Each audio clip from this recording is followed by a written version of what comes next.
Je suis heureux de vous présenter aujourd'hui une leçon de la 6e année de l'enseignement primaire. C'est une leçon d'orthographe. Elle est intitulée « Le pluriel des noms composés ». C'est une leçon qui s'inscrit dans l'unité 5. Eh bien, l'unité 5, le thème de l'unité 5, c'est bel et bien, vous vous rappelez, sécurité routière et code de la route.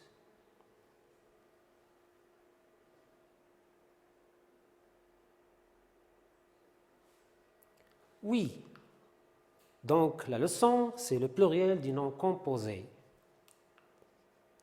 Objectif de notre leçon, premier objectif, identifier des noms composés. Le deuxième objectif, écrire correctement des noms composés au pluriel. Allons-y pour la première séance. Vous êtes prêts? Observons et réfléchissons et découvrons ensemble. Nous allons observer les phrases. Je vais lire les phrases et vous allez suivre avec moi. Vous allez suivre avec moi. La phrase A. Il faut être très prudent au rond-point. La phrase B. Dans les centres-villes, la circulation est plus dense. La phrase C. Il commence à pleuvoir. Papa, allume les essuie-glaces, demande Mamadou à son père. La phrase D. Pour obtenir un permis de conduire, nous devons apprendre le code de la route et acquérir des savoir-faire. Je vous laisse lire les phrases.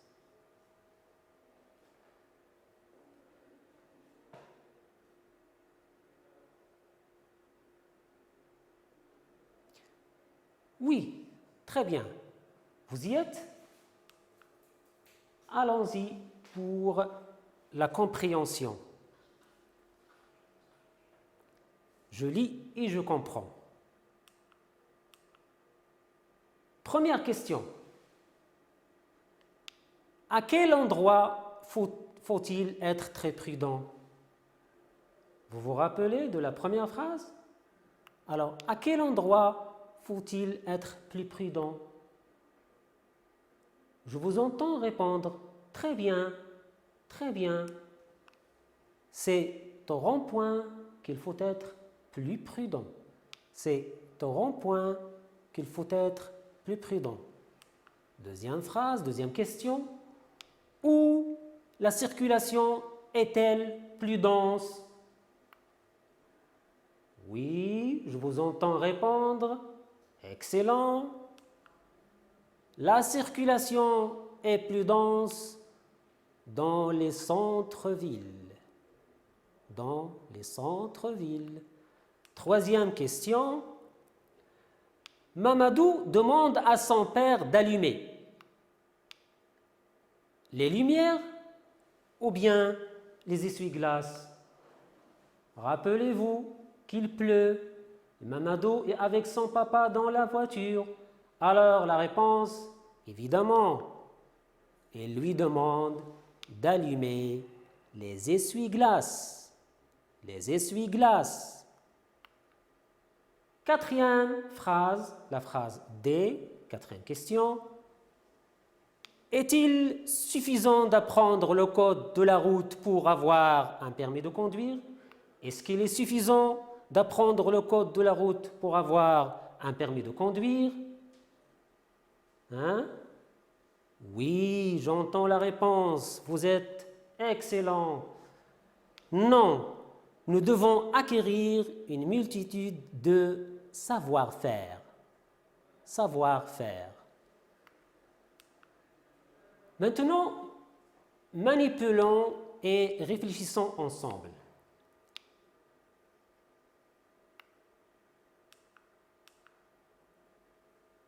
Première question. Quels sont les mots qui nous ont permis de répondre? Vous vous souvenez des mots qui sont écrits en rouge? Oui, je vois bien. Très bien. Voilà les mots qui nous ont permis de répondre. Voilà nos zéros. Hein? Voilà nos mots vedettes aujourd'hui. Excellent.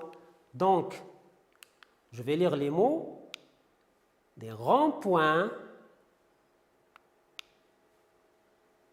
B, des centres-villes, C, des essuie-glaces et D, des savoir-faire. D'accord? Regardez bien ces mots. De combien de mots sont-ils formés? Regardez bien. Rond-point, centre-ville, essuie-glace, savoir-faire. Combien de mots sont-ils formés? D'accord? Très bien. Ils sont formés de 2 mots. Vous voyez bien qu'il y a 2 mots dans chaque mot. D'accord? Pour l'exemple A, nous avons rond-point. Le premier mot, c'est rond. Deuxième mot, point. Donc 2 mots. Pour l'exemple B, centre-ville, c'est très simple. Oui, vous avez bien répondu. C'est centre. Et le deuxième mot, c'est ville. D'accord? Excellent. Continuons. Pour l'exemple C, c'est ça. Je vous en tous répondre. Excellent. Essuie. Voilà. Et le deuxième mot, c'est quoi? C'est glace. Quatrième exemple, regardez bien, savoir-faire. Donc le premier mot, c'est savoir. Et le deuxième, c'est bel et bien faire. Très bien. Deuxième question. Comment appelle-t-on ces mots? Comment appelle-t-on ces mots? Regardez bien, ces mots se composent, chaque mot se compose de 2, se compose. Hein, ça vous dit quelque chose? Très bien, je vous entends tous répondre. Ce sont des noms composés. Des noms composés. Des noms composés. Pourquoi? Parce qu'ils se composent ici de 2 mots. On va voir qu'ils peuvent se composer de 3. Donc, regardez bien, ils se composent donc ce sont des noms composés. Excellent. Par quoi ces mots sont-ils unis? Regardez bien, ici, nous avons 2 mots. Ils sont unis par quoi? C'est quoi ça? Et ici, et dans la phrase D, ils sont unis par un trait d'union. Un trait d'union. Voilà un trait d'union. D'accord? Ils sont unis par un trait d'union. Sinon, sont-ils au singulier ou bien au pluriel? Hein? Regardez bien, regardez bien. Qu'est-ce que c'est? C'est un article indéfini. Ça se termine par oui, c'est ça. Ils sont au pluriel. Excellent, mes chers apprenants, c'est bien. Donc, ils sont au pluriel. Maintenant, on va voir comment on forme ces mots au pluriel. D'accord? Quelle est la nature des mots qui forment chaque nom? Nous allons voir chaque nom de ces 4. Quelle est la nature? Je vous rappelle que la nature, c'est verbe, nom, adjectif, adverbe, etc. D'accord? Rond-point, il se compose. Rond, c'est un adjectif. Très bien. Point, c'est un nom. Un point, des points. Le deuxième nom, centre-ville. Centre, la nature de centre, c'est un nom. Regardez bien. Un centre, des centres. Ville, c'est bel et bien un nom. On dit une ville, des villes. Essuie-glace. Maintenant, regardez essuie. Ça se termine par un E. Ça vous rappelle quelque chose? Le verbe essuyer, donc c'est un verbe. Et glace, c'est un nom. Pour la phrase D, savoir-faire, les terminaisons bien sûr, war et er, ce sont deux verbes. Très bien. Passons maintenant à autre chose. D'accord? Nous allons classer ces mots, nous allons les classer dans le tableau suivant. Première colonne, le nom composé au singulier. Deuxième colonne, le nom composé au pluriel. Et la troisième, nous allons voir la marque du pluriel et l'accord. Oui, rond-point. Nous avons dit que c'est un adjectif plus un nom. Au pluriel, regardez bien, rond prend un S et point prend un S. Alors, les deux mots prennent la marque du pluriel. C'est bien. Pour le deuxième nom composé, vous avez centre et ville. Centre, c'est un nom. Ville, c'est un nom. Voilà, au pluriel, comme nous avons vu, centre prend un S et ville prend un S. Donc, les deux mots prennent la marque du pluriel. Regardez ici, essuie, glace, pour le troisième mot. Vous avez un verbe, essuie, essuyer, et glace, un nom. D'accord? Au pluriel, regardez, cela change. Nous n'avons pas ici S. Attention, donc parce que c'est un verbe. Donc glace prend un S. Donc ici, c'est le deuxième mot seulement qui prend un S. Pour savoir-faire, il s'agit de deux verbes. Devinez alors, est-ce qu'on va mettre la marque du pluriel ou non? C'est bien, très bien, vous avez bien répondu. Savoir ne porte pas d'S et faire la même chose. Donc, deux verbes, c'est aucun accord. D'accord? Alors, regardez bien maintenant. La règle que nous allons déduire, c'est ça. Dans les noms composés avec un trait d'union, seul le nom et l'adjectif peuvent se mettre au pluriel, si le sens le permet. Nous allons expliquer cette phrase tout à l'heure. D'accord? Donc, rappelez bien, les noms et les adjectifs en général prennent la marque des pluriels. Les noms et les adjectifs. Les noms et les adjectifs. D'accord? Les noms et les adjectifs. D'accord? Très bien. Je vous donne des exemples. Premier exemple, oiseau-mouche. Un oiseau-mouche. Un oiseau-mouche. Pluriel. Des oiseaux-mouches. Pourquoi? Parce que ce sont deux noms. Oiseau, c'est un nom. Et mouche, c'est un nom. D'accord?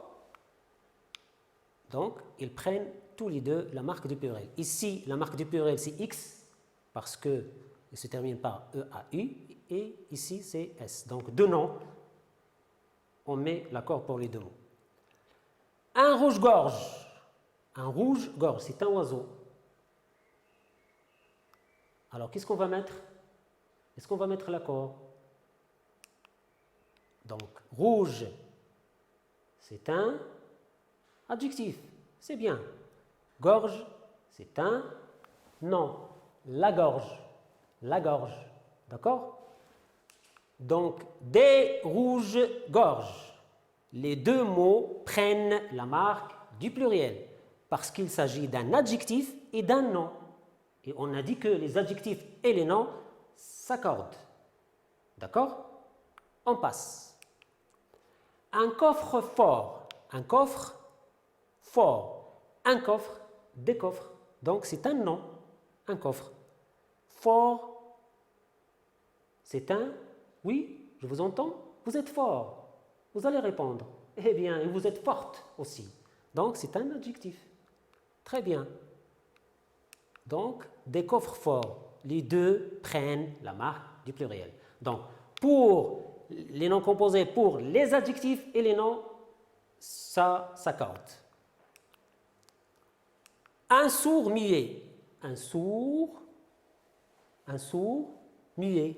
Donc, vous avez ici deux adjectifs, donc ils prennent la marque du pluriel. Ce sont deux adjectifs.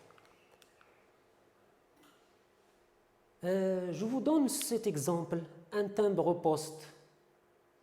Un timbre-poste. Timbre, c'est un nom. Poste, c'est un nom. Alors, vous allez me dire que les deux noms prennent la marque du pluriel. Eh bien, dans ce cas, non. Je vous explique pourquoi. On dit des timbres-postes. Regardez bien, des timbres prend la marque du pluriel, mais poste, non. Poste ne prend pas la marque du pluriel. Je vous dis pourquoi. Parce que nous avons beaucoup de timbres, multitude de timbres, mais pour le service de la poste. Une seule poste qu'on a au Maroc. Des timbres et une seule poste, le service de la poste. Et ici, on a une préposition sous-entendue qu'on n'entend pas. Des timbres de poste. Des timbres de poste. Faites attention. Pour ce mot, on ne met pas l'accord dans poste. Donc, on explique. Quand le second nom est complément de nom, c'est un complément de nom. Un timbre de quoi? Un timbre de poste. Donc, poste, c'est un complément du nom timbre. Donc, on ne met pas d'accord dans le deuxième. Et, comme nous l'avons déjà dit, les deux noms sont unis par une préposition sous-entendue. Ça veut dire quoi sous-entendu? Dans le sens, il y a une préposition, mais elle n'est pas écrite. On dit timbre de poste. Je vous donne des exemples pour bien comprendre. Une pause café, au pluriel. Voilà. Des pauses café. On ne met pas d'accord ici. Pourquoi? Parce qu'il s'agit d'un seul café, du rituel du café. Pause avec S, mais pour le café. D'accord? Pour le café. Donc des pauses pour le café. Café, c'est un complément du mot pause. Des pauses de quoi? De thé? Non. Des pauses de quoi? De café. Donc tout le monde boit du café. Un seul café, d'accord? Ça veut dire le rituel du café, d'accord? Un autre exemple, une station-service. Là où vos papas mettent de l'essence. Une station-service. Donc pluriel. Des stations-service. Regardez bien, service, c'est un complément de nom. Des stations de quoi? Des stations de service. Des stations de service. Donc, il y a beaucoup de stations pour un seul service. D'accord? Donc, regardez bien, des stations de service, pour service, il y a une préposition qui n'est pas exprimée. D'accord? Alors, faites attention à ces cas. D'accord? Il y a une préposition sous-entendue et le deuxième mot, c'est un complément du nom. On dit des postes de quoi? Des stations de quoi? D'accord? Et des timbres de quoi? Des timbres de poste. On n'écrit pas de, mais il est sous-entendu. D'accord? C'est bien? C'est clair? Je l'espère. Oui, dans les noms composés, c'est une autre règle dans les noms. Deuxième règle, rappelez-vous que pour la première règle, les noms et les adjectifs s'accordent, généralement, sauf pour le complément. Mais pour les verbes, ils ne s'accordent pas. C'est très simple. Quand il y a un verbe, ne mettez pas S. À l'examen, Inch'Allah, quand il y a un verbe, ne mettez pas S. C'est clair, c'est une règle très claire. Ne mettez pas S dans les verbes. Exemple, je vous donne des exemples, bien sûr. Un porte-manteau. Le porte-manteau, là où vous accrochez vos manteaux quand vous entrez en classe. Donc, des portes, regardez bien, il n'y a pas d'S. Manteau, donc je peux mettre S parce que c'est un nom, mais ici, ne mettez pas des de pluriel. Pourquoi? Parce que porte, ça vient du verbe porter. Donc c'est un verbe. Pas d'accord. D'accord? Merci. Un laissez-passer. Un laissez-passer, c'est un papier qu'on nous donne pour circuler, pour passer. Donc, des laissez-passer, regardez bien, laisser, c'est un verbe, la marque du verbe EZ à la deuxième personne, de pluriel, et passer, c'est un verbe à l'infinitif, donc pas d'accord. D'accord? Alors, la règle, quand il y a un verbe plus un nom, le verbe est invariable, ça veut dire qu'il ne s'accorde pas, on ne met pas la marque du pluriel. Et le nom se met soit au pluriel, regardez bien, ici on la met au pluriel, mais on peut ne pas le mettre au pluriel, le nom, selon le sens. Je vous donne un exemple. Un porte-serviette. Je peux dire des porte-serviettes parce qu'ils portent une seule serviette, et je peux dire des porte-serviettes. Ce qui importe, c'est que ne mettez pas S ici, jamais l'accord pour le verbe. Mais ici, selon le sens, il porte une, il porte plusieurs serviettes. D'accord? Oui, continuons. Troisième règle. La troisième règle. Lorsque le nom composé est formé de deux noms unis par une préposition, parce qu'il y a des noms composés qui s'unissent par des prépositions, comme un chef-d'œuvre, d'œuvre, de œuvre. En général, seul, retenez bien, en général, seul le premier nom s'accorde. Seul le premier. Je vous donne un exemple. Arc-en-ciel, des arcs-en-ciel. La préposition, c'est en. Donc, un mot composé de trois, et on met l'accord dans le premier seulement. Le deuxième, non. Deuxième exemple, pommes de terre. Vous connaissez tous les pommes de terre. Donc, des pommes, très bien, avec S, parce que c'est un nom, et elle est formée d'une préposition, donc pomme avec S et terre, qui ne prend pas S. Chef-d'œuvre, notre exemple, d'accord? Un chef-d'œuvre, donc des chefs-d'œuvre. Chez prend un S et d'œuvre, le deuxième nom. Donc retenez, lorsqu'il y a un nom composé par une préposition, seulement le premier prend un S. D'accord?